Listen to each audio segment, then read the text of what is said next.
Hi friends, ఎలా ఉన్నారు? అందరూ బాగుండాలి, అందులో నేను ఉండాలి. ఈరోజు ఇంకోండి వంజరం చేపతో మీ ముందుకు వచ్చాను.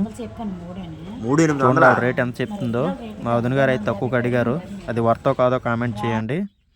ఇంకోండి ఈ 3 చేపలు చాలా బాగున్నాయి, ఫ్రెష్గా ఉన్నాయి. ముక్కలు కూడా కోస్తున్నాం. మంచి ఆవిడకి నీట్గా కోసిందండి ఆవిడ.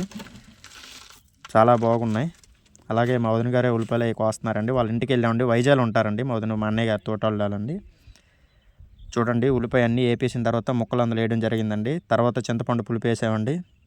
పులుపు వేసిన తర్వాత పులుపు బాగా వేసి కలపాలండి.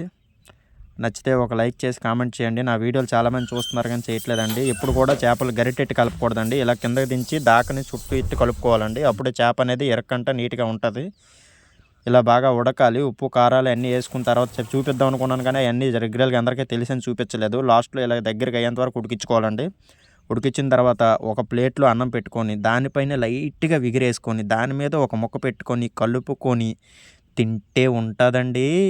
అబ్బబ్బబ్బబ్బబ్బా, నేను చెప్పడం కాదు కానీ ఒక్కసారి మీరు ట్రై చేయండి. వంచిన చేపతో ఎలా ఉంటుందని మీకే తెలుస్తుంది.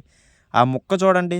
మీకు తోక ఇష్టమా తల ఇష్టం చూడండి. నాకైతే తోక ఇష్టం. చూడండి ఎంత బాగుందో ముక్క, ఎంత ఆస్వాదిస్తున్నానో తెలుసండి నిజంగా.